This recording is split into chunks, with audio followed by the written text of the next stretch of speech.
Welcome back to the Upper Tier Podcast, the football podcast we bring you each and every day on the Dynamo Podcast Network. Head over to YouTube, smash that subscribe and bell notification button. Audio versions of the show are available through Spotify. And joining me tonight, jumping on to discuss the Ole Era. Is it over, or what is in store? What is coming? Darren, how we doing, my man? I'm all good, brother. How are you? Not too bad at all. It's fair to say... You're probably a bit better than I am. Yeah, but maybe not as happy, because I don't want to see him go. Well, as the Liverpool fans sang leaving Old Trafford, Ollie's at the wheel, Ollie's at the wheel. Yeah. And I thought, fuck, this is rough. This is one of these moments where if he is shown the door, that most of the footballing world will be as upset nearly as more so than the United fans. Plenty of visiting managers will be fucking disappointed, I can tell you. Absolutely. What's your feeling overall? I mean, before we get into some of the nitty gritty of the stuff that's been coming out, a lot of it is kind of media bullshit. Some of it is relevant and real. But I mean, there was a massive desire in the fan base, no doubt, for this man to succeed. He is a club legend. There's no doubt about it. No one forgets 99 and what happened. And plus, I remember back then as well, what a super sub he was. And many times did he come off the bench and score goals without a shadow of a doubt. He absolutely loves Man United, the club, without a shadow of a doubt. Doesn't like Liverpool very much, as we know from his media duties and stuff like that. And that's not neither here nor there. But, I mean, what's your overall feeling when he came in? I mean, were you expecting something bigger? Was he a stopgap to calm things down after the Jose era? What was your overall feeling? I suppose my first feeling was just, take a deep breath. He's gone. Because Jose was an absolute cancer at Man United. He really, really was. The way he left the club and the way he left the players, obviously there was the personal attacks on many of the players in the squad. Yeah. He had to go. And I think every United fan realised at that stage, nothing changes until this guy leaves. And it was great to see the back of Jose, and it was a big sigh of relief, and it was kind of like getting that monkey off your back, so to speak, seeing him leave. Ollie came in, and I think as United fans, like you said, he's a United club legend, and he was involved in that treble winning season, and he always seemed to want to do what was best for the club and best for United, which was great. It was exactly what we wanted and we needed at that stage, He's shown his desire to try and do things maybe the United way, and to try and play younger players and play an attacking brand of football and do things like this, But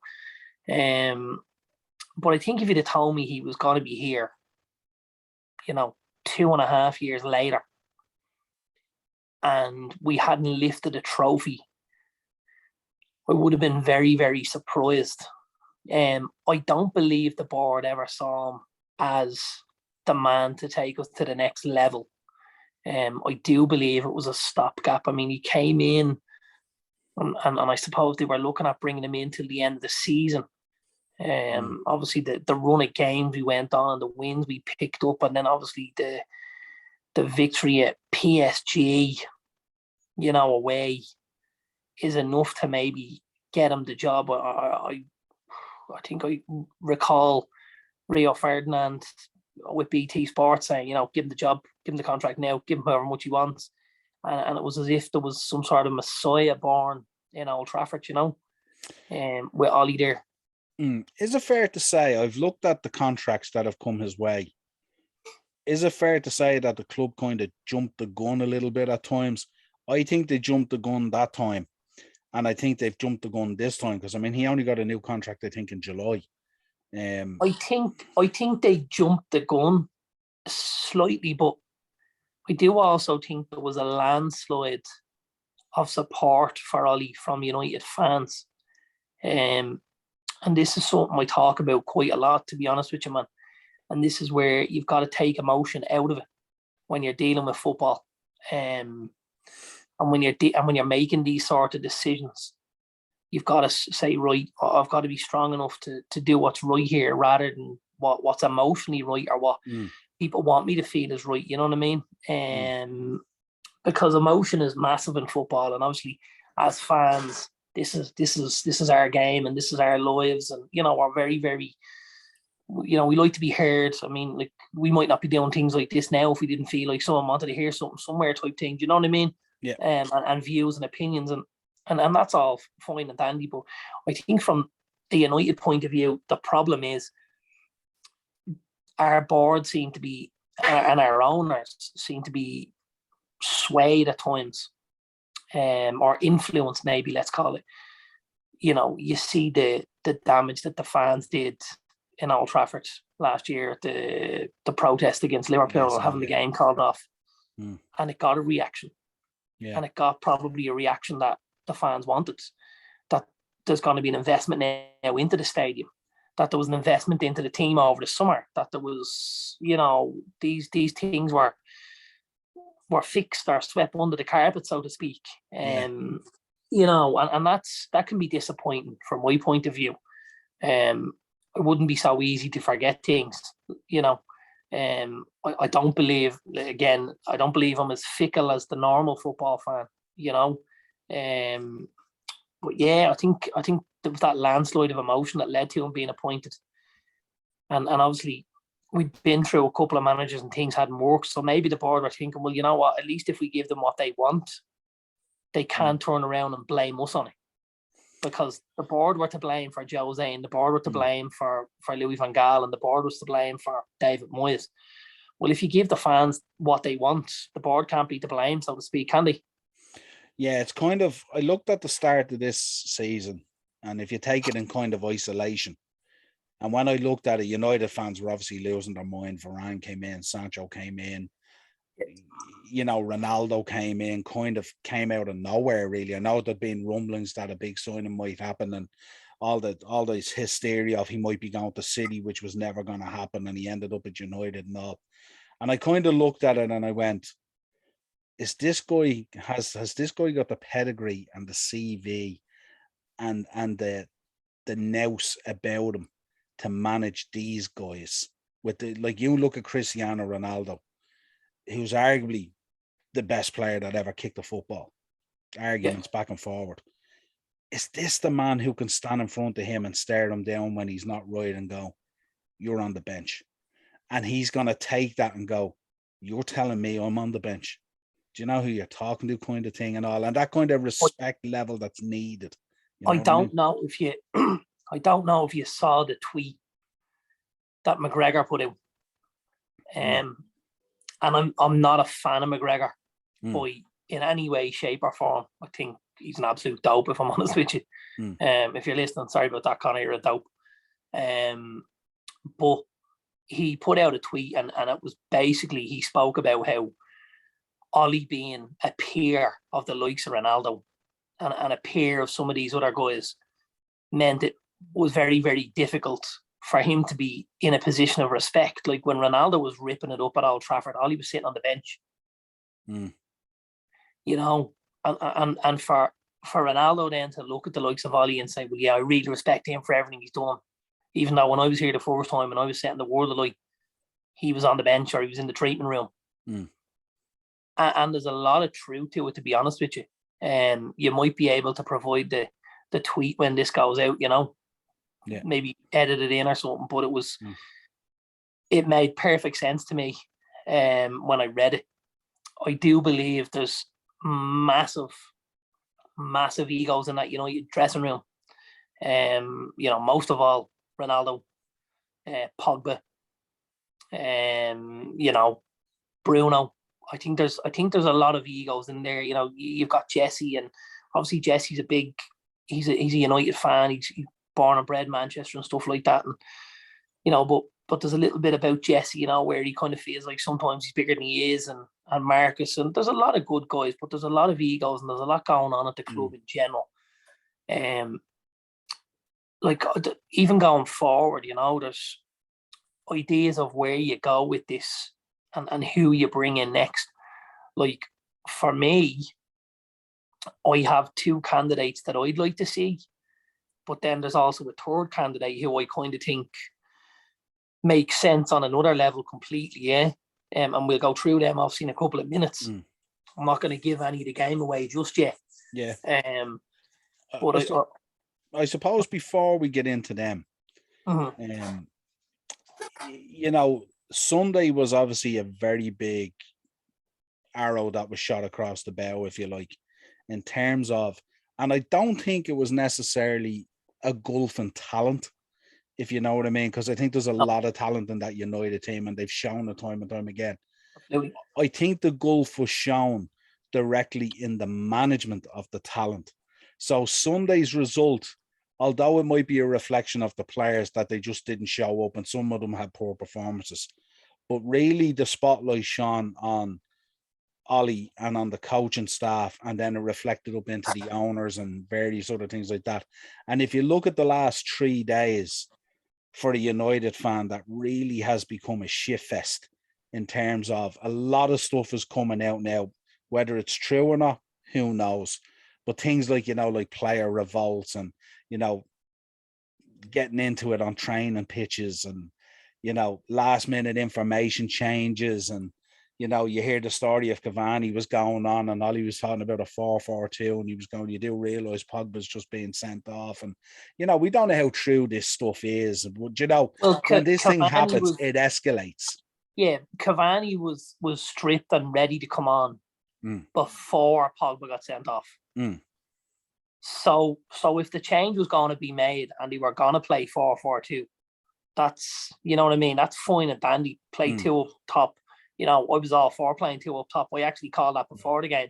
That's what I wanted to see, because I'd seen what the two up top had caused you guys, you know, against Brentford and stuff like that. And that's the way I felt like we should have been going. That work rate of Cavani with the kind of finishing ability of Ronaldo. You know what I mean? I think you've got a good blend there. But it didn't happen. You know, I know obviously Pogba's come out and he's ripped into the sun, hasn't he? About, you know, them talking absolute utter shite. But I mean, as a Liverpool fan, you understand the shite that red tops like that talk. So that's nothing new to us. That there's a lot of this is bullshit. It's absolute bullshit central. And I mean, we've said it before, paper doesn't refuse ink. And, you know, they're always looking for this sort of clickbait and this shite, you know. And I think they're looking to escalate. Of course they are. And I mean, the British media are probably the worst in the world for this. You know, like when they get their daggers out for you, that's the end of you. You're not getting out of there alive. And that's ultimately what's going to happen with Ollie here, I imagine. I think it's the media have put this forward. You know, now again, for a long time, the media put forward that the devil in this was the Glazers. And as we've spoken about on previous shows and on podcasts, you know, they're maybe not the devils that they're made out to be all the time, especially when you look at the investment that's been made in the club and in the playing staff, and, you know, and in the coaching and stuff like that. You know, they've spent an awful lot of money, and I know they talk about the dividends and stuff like that. And again, it's under 5% what they're taking out of the club. Now, again, as a businessman, would you do it for less than 5%? Sorry, not today, pal. We wouldn't do it for 5%. Not even slightly, man. What about? I mean, obviously Ollie has gone in there, and he was like he reminds me a little bit like that relationship between Steve Bruce and Mike Ashley. He kind of was that shield, wasn't he, between the fans and between the board, and often was that sounding board. But the interesting thing this week now, like, I mean, obviously the fans have gone on a tirade about the Glaziers and how they took over the club on debt and all this kind of thing, and, you know, selling shares and taking money out of the business and the other stuff that they weren't even at the game the other day. They were off trying to buy a cricket team that didn't go through in the end and all this kind of stuff. But look, that's what businessmen do. Businessmen go from business to business and they try and generate whatever they generate. But in terms of them, now the fan base is going in on them because they're saying they weren't strong enough to make the decision on Ollie and that they wanted Ollie gone. But somehow between Alex being on the board, Alex Ferguson, obviously, and Ed Woodward and Joel Glazer and the board that's there, they convinced them to give Ollie another 3 teams or 3 games, which was like a stay of execution, really, because the feeling at the moment is they didn't want to bring in the new manager to face down these matches, because if it went skew ways, you might find the new manager's under pressure straight away, under the cosh straight away. So they said, let it go to the international break. And the feeling is that after the City game, he will be relieved of his duties anyway, regardless of the results. What you thinking on that? Is that the way he should be treated?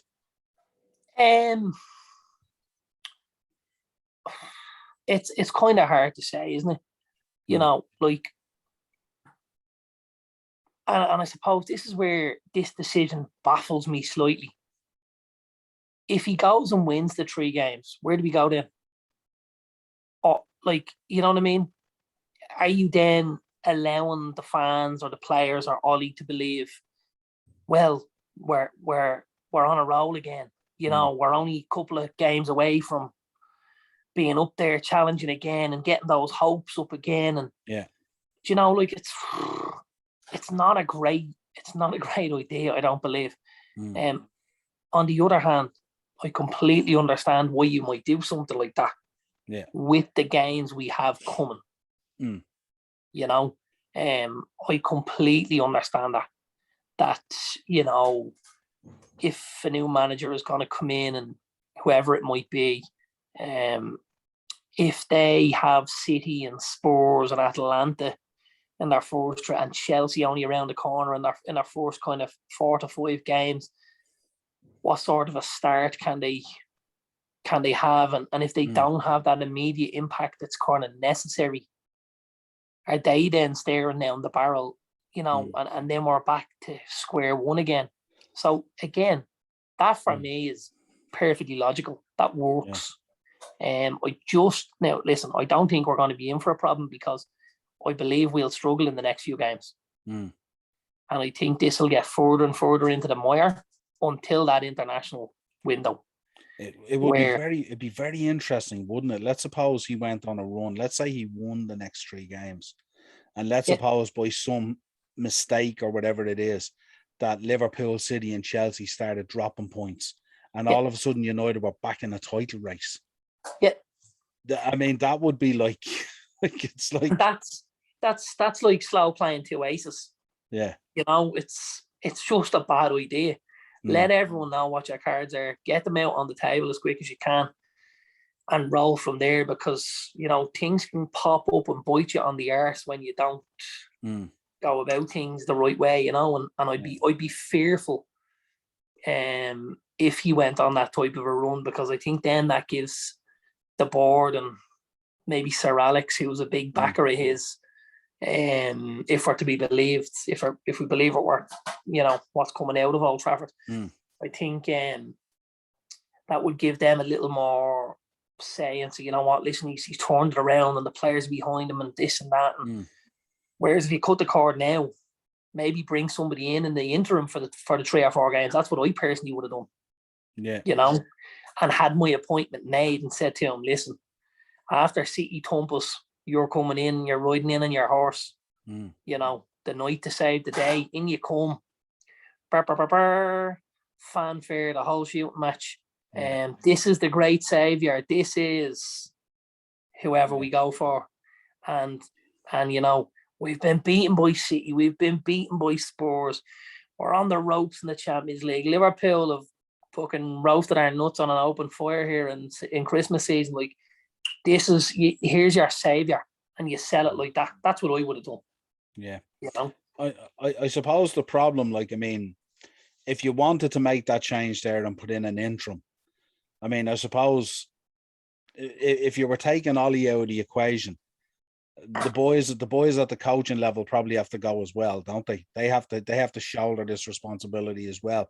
So I suppose the situation would normally be that Ollie would be taken out of the equation and Michael Carrick would step up for 3 games, you know, similar to what happened with Giggs, you know what I mean? But I think what's come out, the poisonous of the coaching and all the rest of it as well, that's come out with the story as well, has led you into a situation that if Ollie goes through the door, he needs to bring the other boys with him on a leash, that they're all going. I think there has to be a complete change. I think Mike Phelan has to go. I think Kieran McKenna has to go. I think Michael Carrick has to go. I think it hasn't worked. And when something doesn't work, you know, you don't say, well, I'm going to try a little bit of this again because it didn't work. So let's just wipe the decks. Let's not push, coaching staff on a coach.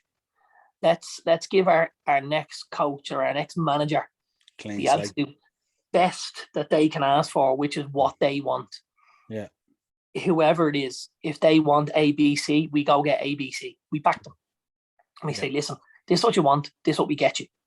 If that means we cut ties with all ex-players, be it Darren Fletcher, who's in the background, Michael Carrick, Kieran McKenna, Solskjaer, Mike Phelan, let them all go. Because it's been proved over the last couple of years that this thing of giving gig jobs to the boys almost, you know, this hasn't worked at Old Trafford. This hasn't worked at Man United. Yeah. So let's just scratch that itch and get rid of them all and say, right, lads, listen, thanks very much for your service. You're all club legends. We love you all dearly. Here's a payoff. Take a seat. Don't let the door edge on the way out. Because again, there can't be any room for sentiment in this. Yeah. There can't be. Not at this stage, you know. Yeah. With the way football has evolved in the post-Fergie era, and we know how brilliant Alex Ferguson was, hands up, one of the greatest ever do, if not the greatest ever do. This whole thing that people get caught up in, this United way, is that still a thing, or should it still be a thing, or is it a case that should be put to bed in the Fergie era, that it's now a different game, player power? You know, you can't walk into a dressing room now and loaf a boot off a guy's head and split him open. You can't, like, these things just can't happen anymore.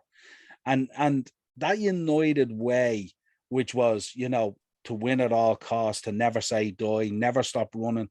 A game was nearly 100 minutes, not 90 minutes. And you always put in, you know, that whole desire to make it happen and win at all costs, no matter what. And Fergie driving those teams and all.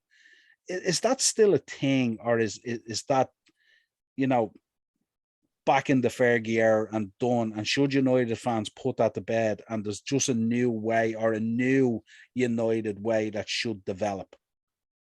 Well, I mean, I think you've got an opportunity to have both, don't you, really?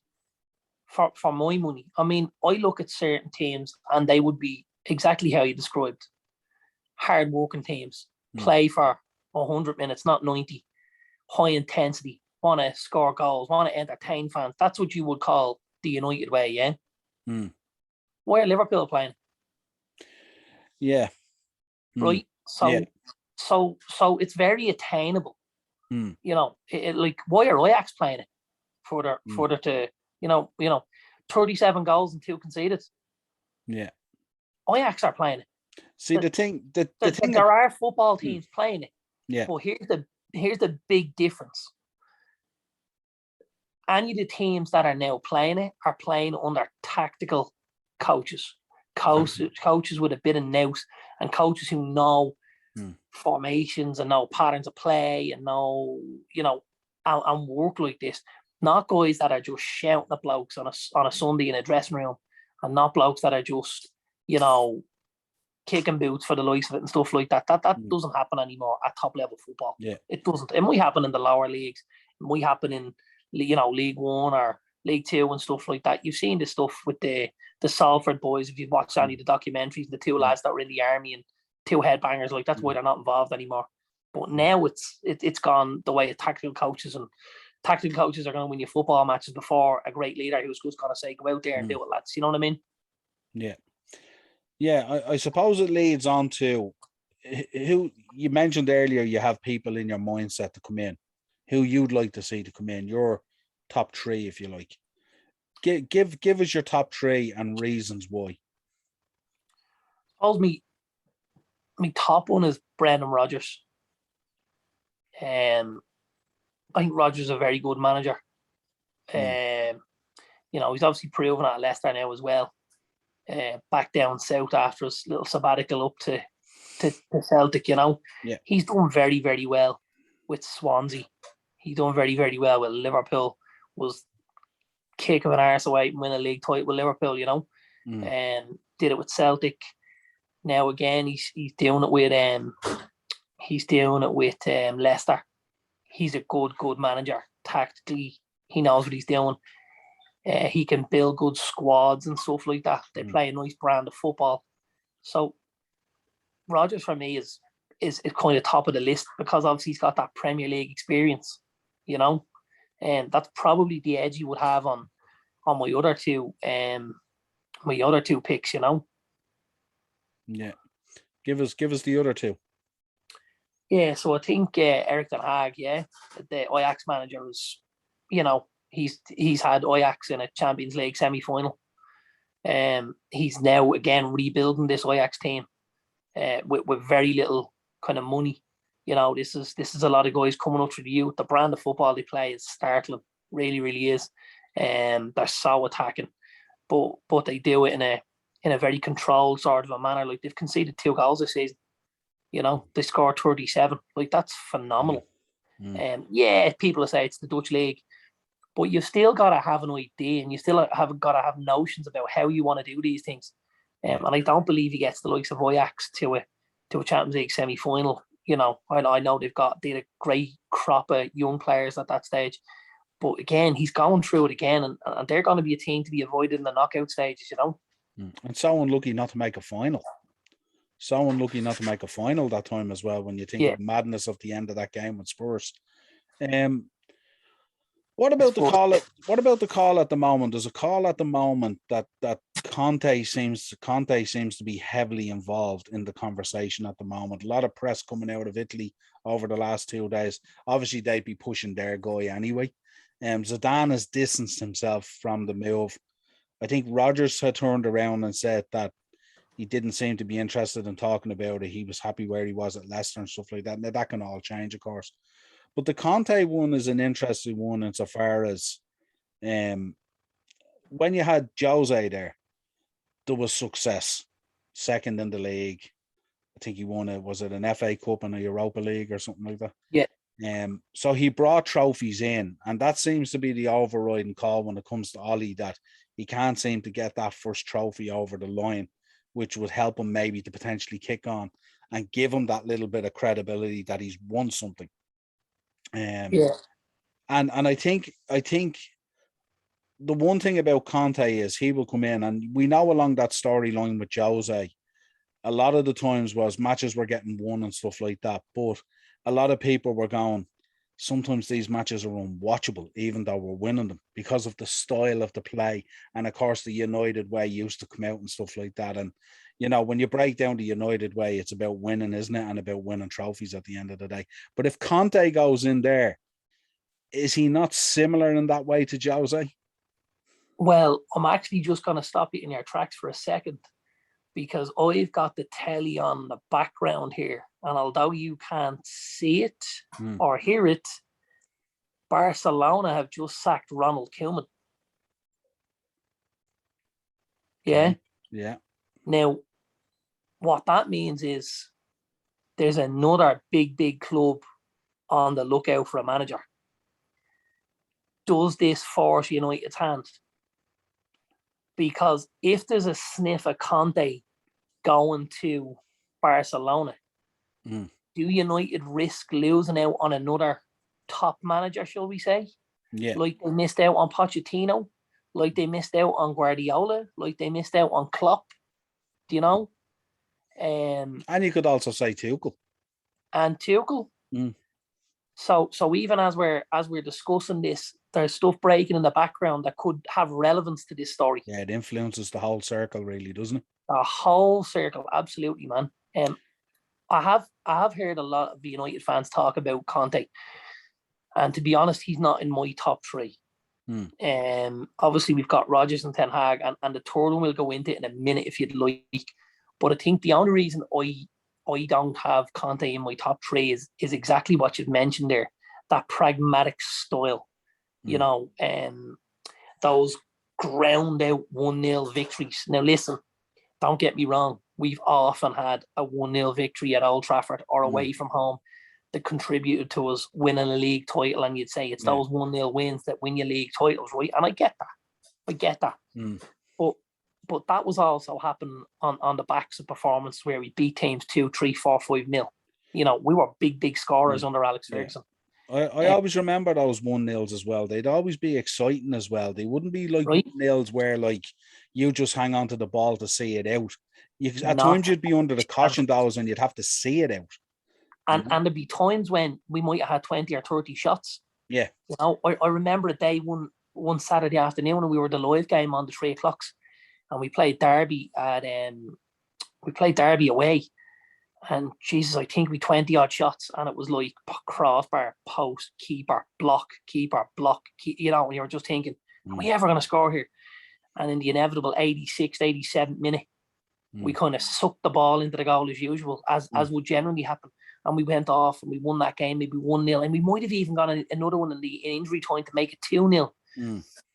But we had battered them, you know, so that's not the pragmatic kind of style that Antonio Conte or Jose Mourinho is synonymous with, you know. Like Mourinho, we were 2-0 up at home against teams, and Mourinho was trying to park the bus. Yeah, and that's just not the Man United way. And that's not that. I don't believe good coaches want to do that anymore. Like if you look at the weekend, and obviously we spoke about it earlier on one of the other episodes, you know, Robertson was telling the Liverpool boys, put these to the sword, keep scoring. You know, build confidence, get lads goals. Everybody always needs another goal. Everybody needs another assist. Everybody need, you know what I mean? And keep the wheel moving, so to speak. Don't go 2-0 up and decide I'm going to take off 2 attackers and put on the Nemanja Matic and Scott McTominay and go to a flat 4 in the middle here. Shore it up. Jesus Christ, lads, we're playing Burnley at home. Play a bit of football, will you? Put a 3rd, 4th, 5th and 6th past them, you know, and then put the nails in their coffins when you're done. So, I mean, what's your feeling in terms of the next appointment? Are you looking for, I mean, you're obviously looking for a very high-level tactical coach. And I use the word coach as well as manager, because I think this was some of the flaw that was here. That one guy seeing himself as a manager and he was disjointed and separate to what was the coaches. And I think the two go hand in hand. And I think the guy that comes in, you're looking for a guy who comes in who's going to be very tactical aware and stuff like that at a very high level. But you also want to play a nice brand of football. Here's where my 3rd pick comes in. Yeah. So obviously we've got Rodgers and we've got Ten Hag, and my 3rd pick is actually Zidane. I know a lot of United fans have kind of said, well, what's he done, you know, other than the Champions League with maybe the Madrid side that we might have won one with? And is he extremely tactical? Maybe not, you know. But for me, I think we do need somebody that can kind of get control of that dressing room. And we do need somebody that lads are going to go, do you know what, this fella's been there, done it, worn the T-shirt, bought the T-shirt, washed the fucking T-shirt, done everything, you know what I mean? And somebody like Zidane gets that respect, doesn't he? Yeah. You know, like if Paul Pogba's having a bad game and Ollie decides to tell him, you know, Paul, you're not doing this right, you're not doing that right, let's do this, let's do that. There is an element where Pogba looks at him and goes, listen, Paul, you've only ever played in the bench. Give us a break there, will you? Whereas if it's Zidane turns around and says, listen, Paul, you're doing this wrong, you're doing that wrong, there's a legitimate call for Pogba to go, this guy is one of the best of all time. I need to just shut me mouth and fucking listen here because I might learn something, you know? Yeah, I do. I do think, I mean, ideally Zidane would be the guy to come in because he's managed these guys somewhat as well. So there's a bit of history there as well. But I did see, I've seen a number of United guys today from the fan base, and they were questioning the credentials of Zidane. And I was there going, this guy won 3 Champions Leagues in a row. There's managers out there never win a Champions League, and they're world-class managers. You know, you mentioned Brendan Rodgers. You know what I mean? They've never won a Champions League. You know what I mean? This guy won 3 on the trot. And the fact that he was an exceptional player, and the fact that he was like, you know, he's steeped in glory and silverware and stuff like that and all. And I just think, yes, he would be the guy that would be strong enough to go in there. And he's a bit, he's a bit crazy that you might believe that if anybody acts up, during the game, that he might turn around and have fireworks as well. Like you see him, he did to Materazzi, Yeah. Yeah, absolutely. So yeah, I suppose, I'm trying to figure out, I'm trying to break it down in terms of, I think the feeling at the moment is Ollie's going to get the 3 games. It looks like that's being put out there, that he's going to be there for the 3 games. Then they're going to line up some manager. They may have already lined up some manager. As you said, now with Koeman being relieved of his duties at Barcelona, that puts a little spanner in the wheel as well there, in terms of someone's going to have to make a decision proper quick about this. But then I suppose if you look at it, for me at the moment, I would think the United job is way more attractive than the Barcelona job. Yeah, I mean, if you're looking at the squad, it is, but I suppose Barca are still a big draw, although they may have had to relinquish a lot of their financial prowess over the last year or so. They're still a massive, massive club, and I think it's a platform for somebody as well, isn't it? If you go in there with the shit show that's been going on, and if you go in, you're able to win something at that Barcelona, maybe that puts you out there for an even bigger job, if there is bigger jobs, whether it's United, whether it's PSG, whether it's Man City, Liverpool. I think everybody's always looking at where their next move is going to be, and a lot of the top coaches only ever want to be in the top couple of clubs. Yeah, you look at the way Pep's gone from Barcelona to Bayern, and then he's gone Bayern to City. He's not rocking up at a team that are 5th or 6th in the league, and with a squad that needs a rebuild. He's rocking up with these big teams, but he's getting the gig on the basis of what he's done in his previous job. And everything is timing. 100%. Everything is timing. So sum up Ollie for me then before we finish up. Obviously, I mean, we wanted to come on and discuss a few things. No doubt he put a smile from ear to ear on you in '99 when you sealed the treble. Absolutely amazing year. How do you feel about it now in terms of overall? I kind of feel like he's probably souring himself a little bit with the fans, because obviously we do have those memories of '99, and we've got all those great memories of him coming on and getting a goal here or pulling us out of a bleeding hole and getting us a victory here and there. So you've obviously got that attachment. And obviously we've had big results at United while he's been there. We beat City, we beat Liverpool, we've beaten Chelsea, we've beaten all the big teams. We had to come back against PSG. We've done some big things, but then you look at some of the games we've lost under him. You look at the big defeat on Sunday night and stuff like that. And then you look at, some of the Champions League performances, and you look at some of the really poor performances that we put in against teams, and you just think, he's got to be looking at this himself and thinking, I need to step out of this, but before it gets to a stage where I can come back here as a club legend.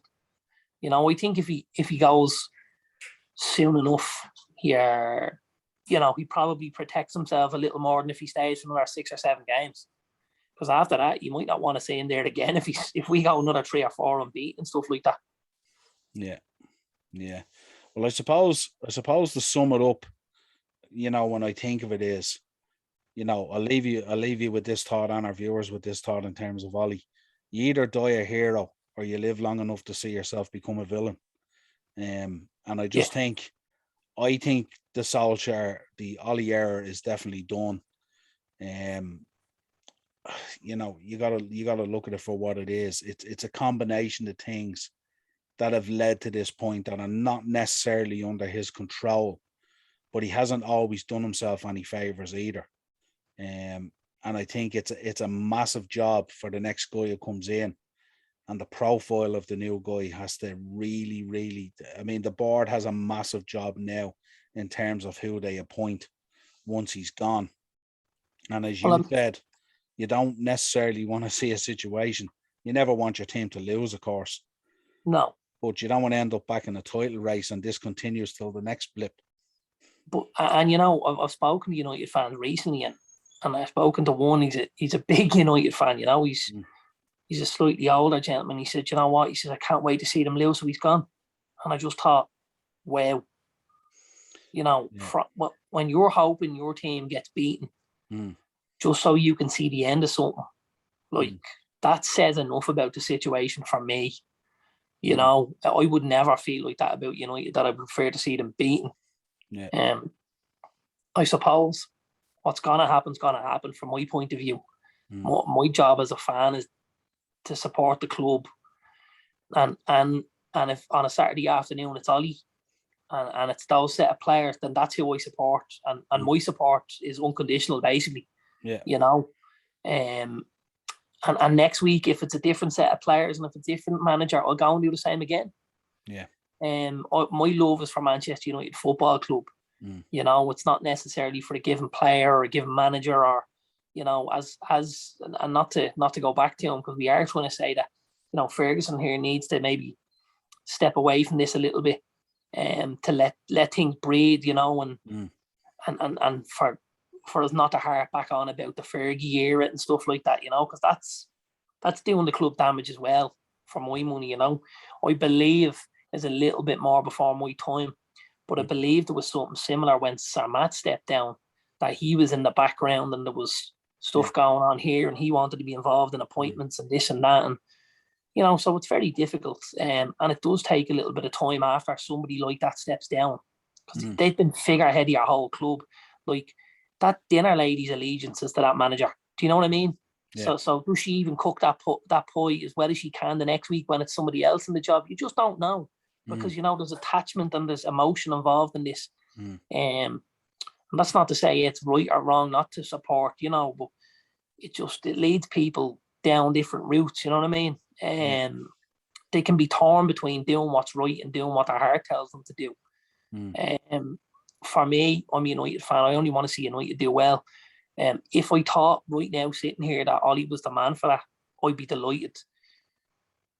And does it mean any less to me? But if it's not Ollie, no, it won't mean any less to me. You know, if it's Zidane, if it's Brendan Rodgers, if it's Eric Ten Hag, if it's Antonio Conte, you know, if somebody's able to bring something back to Old Trafford, if someone's able to bring a trophy back, if someone's able to bring performances back, a bit of respect back, you know, and get the fans and the crowd back behind that team, I'll take anybody, you know, anyone who is going to go and has because you got to have the ability for a job like that as well. And that's where I think, you know, Ollie wants to do the right thing. Ollie's trying to do the right thing. I think ultimately Ollie's very underqualified for the job he's in at the minute. Yeah, it's kind of trying to figure out what the right thing is at the right time, isn't it? Yeah, and you know, and I would say this a lot to United fans, you know, when they talk about Ollie, and when you're saying, you know, oh, we'll keep him, or we won't keep him, or we could do it someone else, and you know, blah blah blah. There's 20 Premier League clubs right now. Yeah.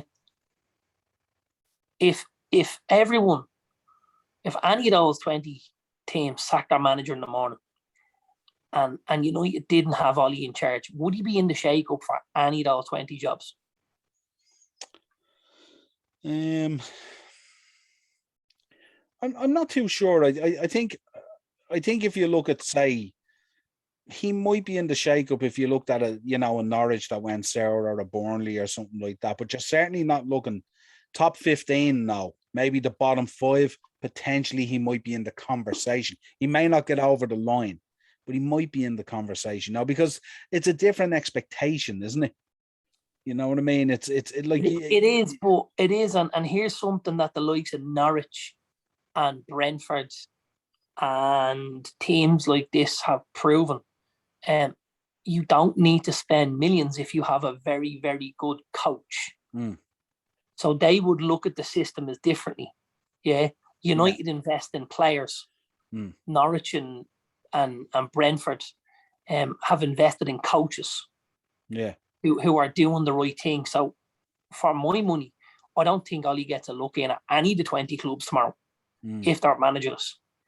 And that's where I see the ridiculous side of this, where, you know, we've got this guy who's completely underqualified to manage any team in that league. And he's with one of the teams that are vying to be the top team in this league. Yeah, absolutely. That makes no sense. That's mind-boggling, you know? But That's that's like, been the case from day one, though, isn't it?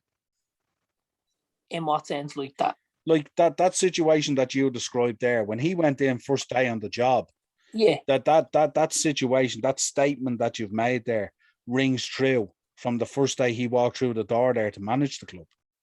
That's not something new. Well, it's not necessarily something new, but I think in the 2.5 years he's been there, we've learned a little more about him. You know, because I mean, everybody needs an opportunity in life, and Ollie got an opportunity. Now the issue is, he got an opportunity, did nothing with it. You know, he didn't win a trophy. He didn't play brilliant football. He wasn't a tactical genius. If he had approved any of those things along the way in the last 2.5 years, would he then be in the shake-up for one of those managerial jobs? Possibly and probably.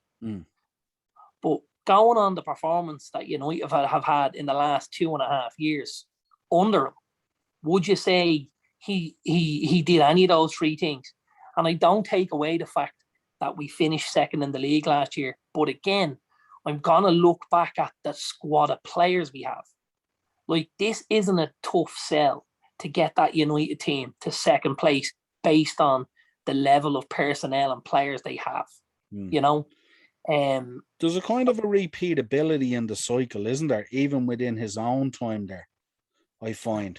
You know, when you look at a situation where, he kind of like, shows a bit of promise, it's motoring along, you're getting results, you're playing decent football, then it falls on its arse, goes down a sort of a pathway, comes back around again, goes on a decent run, falls on its arse again.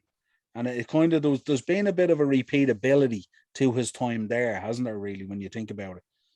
Yeah, there has. And I suppose that's been a drain on United fans as well, because again, people invest themselves in him. Yeah. Then they get behind him and they say, right, Ollie's at the wheel. We have this, Ollie's here. Yeah, he's doing right. He has this lad playing and this lad playing. And then all of a sudden it stops and then you hear he hasn't got a clue. Nonsense. Doesn't know what he's doing. No tactics, and you're like, well, which is it? Is it A or is it B? But I just think it's drained on fans, it really, really has. And like that kind of a vicious circle out almost. And it's repeated itself twice or 3 or 4 times at this stage. To the point where, we're kind of thinking, as from a United point of view, hearing United fans say, hopefully we lose so he gets the sack. You're like, really? You want them to lose? I'm like, of all the things I want, United losing is certainly not one of them. And if that means someone keeps or loses their job, I still don't want them to lose. That doesn't cross my mind. But maybe there's an element of desperation about this for some people. Yeah. Because they're so invested in United doing well and United, trying to win trophies and compete at the top table and stuff like that and get back onto winning ways. And, like, people invest themselves and all that. And to see that the only way, if you believe the only way you're going to do that is with someone else, you will almost go, you know what, maybe if we got thumped. There might have been fellas in that stadium on Sunday thinking, if we lost 5-0 today, he'll get sacked and we'll be all right. But guess what? We did get thumped 5-0. He's still there and it's fucking nothing all right. So be careful what you wish for. Yeah. No, it's a very good point. Yeah, absolutely. Like, I don't think I'd ever find myself in a position, and I followed Liverpool now for a long time now. I've seen it through the dark days of the Souness managerial era and Roy Hodgson and stuff like that. Yeah, but I've seen it through those times as well when it got pretty dark, and not just necessarily at his door, but you know what I mean. No. But I don't think I ever stared into a match and I thought, God, if we lose that match now, Souness would be gone, or if we lose that match, Hodgson would be gone, or whatever it is. I never felt that way, really. I always felt that, look, those things will work themselves out one way or another, but you always want your team to win, don't you? Yeah, and that's exactly the way I would be. Those things will work themselves out. Ollie won't be there forever. Yeah. He won't be. Because the greatest manager we've ever had, he wasn't there forever either. No. So be it for, it's like a marriage almost, isn't it? For better or for worse. And it's going to end at some stage of the game for Ollie. And when it does, we just have to hope that the next one we have lined up is a better version of what we're looking for. Like, I don't believe, I would say, if we talk about very quickly, we talk about the Barcelona thing here. They're certainly not going to go for Brendan Rodgers. That's a fact. They're not going to go for Zinedine Zidane because he's just managed Real Madrid. So, of the 4 we've mentioned, 3 on my list plus Conte, there's 2 of those that are legitimate options for Barcelona. 1 being Conte and 2 being Erik ten Hag at Ajax. They're legitimate options for Barcelona. If they go for one of them, your options they've diminished again, haven't they? Yeah, absolutely. So, I don't know. It also puts a lot of power in place in the guy that you're negotiating with. If you're negotiating with 2 or 3 people and 2 fall off the map and you're left with 1, he's in a very powerful position then when he's talking to you across the table. He is, and again, for me, we shouldn't be talking to 2 or 3 people about this. Like, if the United board decide they're going for Brendan Rodgers, go for him. Walk in the door of the King Power with the stadium with the checkbook open and go, how much? Well, his deal is 4 years long and it's costing us X, Y, and Z. There you go. Write the number down. Sign it. Take it away. If that's who United perceive to be that's what we should do. We've done that for players. We've done that to make sure Sancho wore a red jersey. We did that for Ronaldo. We did that for... Look at how quickly the Rafael Varane deal was done. When United found out he was available and there was a sniff he wanted to go to United. Yeah. How much do you want? 41 point something. Done. Do you want to argue about it? Nope. Gives them. Don't do that for a centre-back and then not do it for the bloke who tells the centre-back what to do. Makes no sense. That centre-back is only as good or bad as the manager and the coach is telling him what he wants him to do. Because if he doesn't fit into the system, if the tactics don't work, it's not going to come back onto the centre-back. It's going to come back onto the coach. Yeah. And that goes back again. And, I said it earlier on. I said it last week. I'll say it in 3 weeks' time. I'm going to be a worried man until Jurgen Klopp leaves Liverpool, because he, for me, is the superstar at Liverpool. Not Salah, not Alisson, not Van Dijk. Because I think genuinely, and I mean it with the utmost respect for the lads I've mentioned, because I think they're super footballers. I don't think there's a better footballer on the planet than Mohamed Salah at the minute, right? But what I will say is, if Salah left and Klopp got somebody else in onto that right hand side, I don't know who it'll be. It might be somebody that, like Salah, failed a little bit, but Klopp said, you know what, I see something in him. I know what he can do. Brought him in, coached him, gave him confidence. 3-4 years time, you're looking at another one of the best in the world, because that's what a coach does, and that's what Man United are missing. Man United are missing that coach to coach players, to coach a team, to coach a set of tactics. You know what I mean? And that's where where I would see us falling down massively. That's where I see Liverpool and City absolutely miles ahead of the game, and even Leicester with Brendan Rodgers in charge. The Leicester squad's a good squad. Is it a squad that can compete with Liverpool and City? No, but you know why they can compete? Because of Brendan Rodgers. Yeah, they may not be competitive at that level, but they'll be competitive on the day. Absolutely. And it just depends how it pans out. And if you're competitive on the day, you're giving yourself a half a chance. Whereas if you're rocking up and you're already in dire straits, you're not competitive on the day, and it's only going to go one way. Yeah.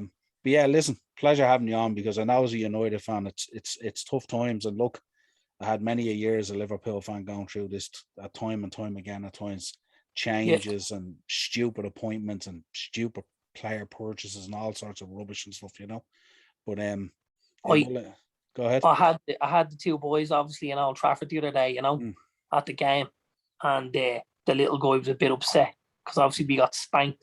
And I just said to him, you know what, kid, sometimes you have to go through these things. I said it's a little test you have to go through, and it's a test to see if you love this club as much as you need to get to those victories and to get to those wins, you know. And if it means something to you, then you'll get there.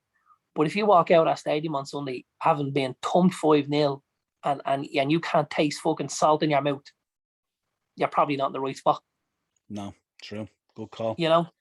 Well, listen, as always, a pleasure having you on, even on these tough ones at times. Dynamo Podcast Network on YouTube for the videos, Spotify for audio versions of the show. Let us know your comments.